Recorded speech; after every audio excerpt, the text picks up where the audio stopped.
Loud speaker పెడితే మల్లు రవి గారు ఏం మాట్లాడిందని చెప్పారంటే అది చూసి చెయ్యండి అని అన్నాడు. ఏం చూడాలి? పసిబిడ్డ చచ్చిపోయిన సంగతి మల్లు రవి గారికి తెలియదా అని చెప్పి నేను అడుగుతా ఉన్నాను.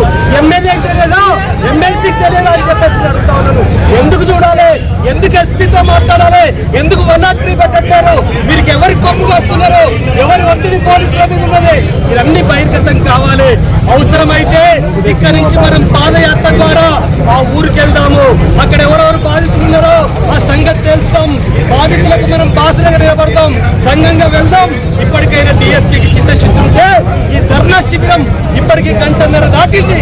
డిఎస్పీ ఇక్కడికి వచ్చి ఆ సెక్షన్ చేరుస్తా అని చెప్పేది హామీ ఇవ్వాలి. లేదు 8 మందిని ఇప్పుడే పట్టుకొస్తామని చెప్పాలి.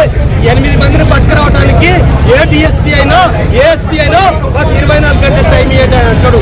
అసలు ఆయన టైం చెప్పట్లేడు, చేస్తా అంటున్నాడు తప్ప టైం చెప్పట్లేడు. అందుకనే ఇక డిఎస్పీ పాత్ర చూస్తే అనేక అనుమానాలకు తావిస్తున్నది. తక్షణమే 8 మందిని అరెస్ట్ చేయాలి, రిమాండ్ చేయాలని చెప్పేసి డిమాండ్ చేస్తున్నాం. మేము కులవృక్ష వ్యతిరేక పోరాట సంఘంగా